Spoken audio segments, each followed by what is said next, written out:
France Inter, le 7-9 de Patrick Cohen. Bonjour Aung San Suu Kyi. Bonjour. Je vais d'abord faire quelque chose que je n'ai jamais fait dans un studio de radio face à une personnalité politique. Je vais demander qu'on vous applaudisse. Merci beaucoup. Applaudissements pour une femme exceptionnelle qui nous fait l'immense honneur de sa présence à ce micro. Des applaudissements qui vous ont accompagné à chacune de vos étapes européennes dans ce premier voyage à l'étranger depuis un quart de siècle. Saviez-vous, Aung San Suu Kyi, pendant toutes ces années de réclusion en Birmanie, à quel point le monde vous regardait, vous admirait et s'inquiétait de votre sort ? J'ai été très agréablement surprise par la chaleur qui m'a été manifestée par tous et par la diversité des gens dans le monde qui s'intéressaient à notre cause. Bien sûr, je savais que l'Occident s'intéressait à la Birmanie, mais j'ai également rencontré des gens vraiment des quatre coins du globe lors de ce voyage et c'est ça qui m'a encouragé le plus. Ce sont des gens d'absolument partout, de toute la planète qui sont avec nous et pas seulement les démocraties occidentales. On reviendra tout à l'heure sur vos années de combat et de solitude, combat qui, d'une certaine façon, Bernard Guetta le disait, a payé. Le régime birman s'est amendé, la junte militaire s'est dissoute, vous avez pu être élu, enfin député en Birmanie, on vous a rendu votre passeport début mai. Est-ce que vous diriez que la marche vers la démocratie en Birmanie ne s'arrêtera pas, que le processus est irréversible, ou bien est-ce qu'il y a encore un risque de retour en arrière ? Je ne pense pas qu'on puisse qualifier ce processus d'irréversible tant que les militaires n'ont pas fait preuve de leur engagement envers ce processus, car ce sont encore eux les plus forts. Et puis il y a aussi le peuple birman. Et au final, je crois que ce sera le peuple birman qui décidera de la direction qu'ils veulent pour leur pays. Et les militaires comprendront qu'ils devront marcher avec notre peuple et pas contre lui. Mais en attendant, l'armée est toujours dans l'ombre. Il y a un potentiel risque de coup d'État et de coup d'arrêt au processus de réforme. Je ne sais pas si vous connaissez la nouvelle constitution qui a été adoptée en 2008. Et en vertu de cette constitution, le commandant en chef de l'armée a le droit de gérer tous les différents ministères, portefeuilles, instances gouvernementales qu'il souhaite s'il le juge nécessaire. Et en fait, l'Assemblée nationale n'a pas son mot à dire. Tous les pouvoirs sont regroupés dans les mains du commandant en chef des armées. En un sens, donc, on peut dire que les coups d'État ont été constitutionnalisés. Ils apparaissent comme légaux. Voilà pourquoi je tiens à procéder à cet amendement de la Constitution. Je suis encline à penser que la nouvelle génération d'officiers dans l'armée va prendre conscience de la nécessité de collaborer avec le peuple birman. Et je pense que beaucoup d'officiers très gradés, mais de l'ancienne génération, comprennent aussi la nécessité de cet assouplissement. Et dans cette nouvelle génération, le président Thein Sein, vous lui faites confiance dans la poursuite des réformes? Vous pensez que la Birmanie est en train de devenir un nouveau pays qui tente de rompre avec les pratiques de la junte militaire?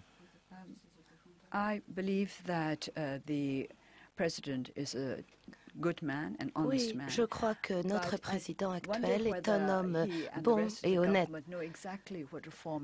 Mais maintenant, je ne sais pas s'ils ont conscience de ce que va signifier ces réformes. Lorsqu'on démocratise un système, lorsqu'on choisit un nouveau régime, eh bien, il faut bien comprendre que le résultat ne sera pas toujours exactement ce que l'on avait prévu au départ. Et encore une fois, le choix final réside dans les mains du peuple. Et le président comme le gouvernement devront comprendre cela. La réforme, eh bien, ce ne sera pas simplement ce qu'il souhaite mettre en place, mais ce que le peuple veut. C'est par le peuple que vous obtiendrez de ceux qui détiennent le pouvoir d'y renoncer et de laisser leur place, puisque c'est votre objectif? Oui. What we mean by democracy is very simple. I do not know what others mean by democracy. C'est très simple. Je ne sais pas ce que ce mot revêt son sens pour d'autres, mais je crois que ce n'est pas la peine de se lancer dans un langage sophistiqué universitaire. Très simplement, la démocratie, eh bien, c'est le pouvoir du peuple. Le peuple qui peut influer sur les destinées du pays. Et tant qu'on n'aura pas atteint le stade où l'on peut affirmer que le destin du pays est entre les mains du peuple, eh bien, on ne pourra pas dire que la démocratie a été réussie, ce tournant de la démocratie. Et il faut que tout le monde comprenne ce principe fondamental. Un peuple qui, vous le savez, a placé d'immenses espoirs en vous, et vous savez combien rêve de vous porter à la tête du pays, votre pays, la Birmanie. Je crois que ce dont rêvent les gens, c'est un gouvernement qui prenne une direction, un pays qui soit dirigé tout en respectant le peuple et en comprenant ses aspirations. Les gens qui sont dans ma position, je crois qu'on devrait bientôt être au chômage technique, en fait. J'ai hâte que les temps viennent où on ne sera plus nécessaire. Bon, la Constitution de 2008 dont vous parliez il y a un instant, elle vous interdit de briguer la présidence puisqu'il est écrit que ceux qui ont des enfants de nationalité étrangère, ce qui est votre cas, n'ont pas le droit de se présenter. Ça aussi, ça doit être amendé et corrigé. Je ne m'inquiète pas particulièrement de ces passages-là de notre Constitution qui, effectivement, m'empêchent d'occuper la fonction présidentielle. Mais ce n'est pas la partie la plus importante à changer. Ce qu'on veut de cette Constitution, c'est qu'elle reflète les aspirations du peuple. Donc, si le peuple birman estime que cette section, ce passage de la Constitution est superflu ou néfaste, eh bien, ils l'enlèveront. Et ce qui compte, c'est la manière dont les gens sont dirigés. Voilà pourquoi nous avons besoin d'une Constitution juste. En attendant, vous souhaitez relever ce pays de la ruine. Rappelons que la Birmanie, pays de 50 millions d'habitants, est l'un des plus pauvres de la planète. Les sanctions économiques aujourd'hui ne sont que suspendues par l'Union européenne. Elles doivent être levées, selon vous? Oui, certes, elles sont suspendues depuis un an et plus tard, on verra, elles seront peut-être remises en place, mais cela dépendra des progrès que fait la démocratisation en Birmanie. Je suis d'accord pour cette suspension plutôt que la levée totale de ces sanctions, car c'est un moyen d'indiquer que l'Union européenne souhaite soutenir ce processus de démocratisation, mais qu'en même temps, eh bien, l'Union européenne a conscience qu'il est toujours possible d'assister à une régression.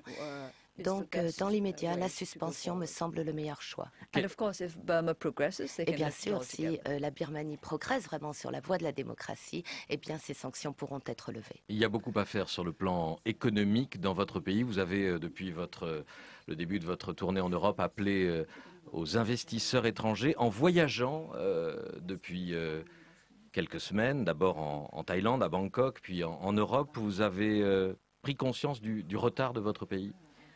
Je savais, je connaissais ce retard avant même d'avoir quitté la Birmanie. D'ailleurs, c'est dans le pays qu'on voit comment vont les choses. Bon, il est certain que nous avons grand besoin d'un progrès économique, d'un bond économique, mais là encore, il faut qu'il soit juste. Il y a une expression en birman, vous devez avoir l'équivalent en français, ce sont les débuts qui sont importants. Il faut partir d'un bon pied pour s'assurer que le résultat est au rendez-vous et conforme à vos attentes. Donc, nous essayons de nous concentrer sur le type d'investissement qui respecte les droits de l'homme, des investissements socialement responsables et des entreprises qui rendent compte. Pour cela, il faut de la transparence. Voilà pourquoi nous concentrons nos efforts sur la transparence en matière d'investissement, notamment pour ce qui est des industries minières et pétrolières, les industries extractives. Oui, les entreprises étrangères présentes en Birmanie ont été longtemps accusées d'enrichir la junte au pouvoir. C'est le cas de Total, le pétrolier français Total, qui est présent en Birmanie depuis 1992. Que pensez-vous du cas de Total, Aung San Suu Kyi? J'ai rencontré un représentant de Total en l'an 2000 et nous avons discuté de tout cela. Bon, à l'époque, je dois être franche, il était impossible pour une entreprise étrangère de fonctionner en Birmanie sans coopérer d'une manière ou d'une autre avec la junte. Mais Total s'est assuré a veillé à ce que le peuple ne souffre pas à cause de ces opérations en Birmanie. Ils se soucient des droits de l'homme, des droits humains. Ils ont donné des compensations financières aux personnes qui avaient dû être déplacées pour faire place à ces activités extractives. Et par ailleurs, je tiens à dire qu'il faut vraiment se tourner vers l'avenir et pas tant vers le passé. Je vous le disais, j'ai discuté avec des représentants de Total. Je leur ai parlé de ce besoin de transparence que l'on ressentait avec l'adoption de bonnes pratiques en matière de transparence financière. Eh bien, je crois que la voie s'éclaircit et pourra favoriser de bonnes relations entre Total et le peuple birman. Il y a un lien particulier de la France à votre égard, Aung San Suu Kyi. Vous en aurez témoignage, je pense, déjà depuis votre arrivée, puis dans les jours qui viennent jusqu'à votre départ vendredi. Pourquoi vous êtes-vous tourné pendant votre détention, réclusion, assignation à résidence vers la langue française en essayant de la découvrir et de l'apprendre au travers des livres? Parce qu'elle est belle. La langue française est très belle. J'aime sa musicalité, j'aime l'écouter. Les gens disent que je suis une femme très courageuse, mais j'ai envie de dire non, je ne suis pas assez courageuse pour oser parler français. Mais j'adore la langue française, j'aime l'écouter. Et je peux la lire, même à haute voix, mais tranquillement, pour moi-même. Et je n'ai pas le courage encore de parler français. Vous devez me donner ce courage.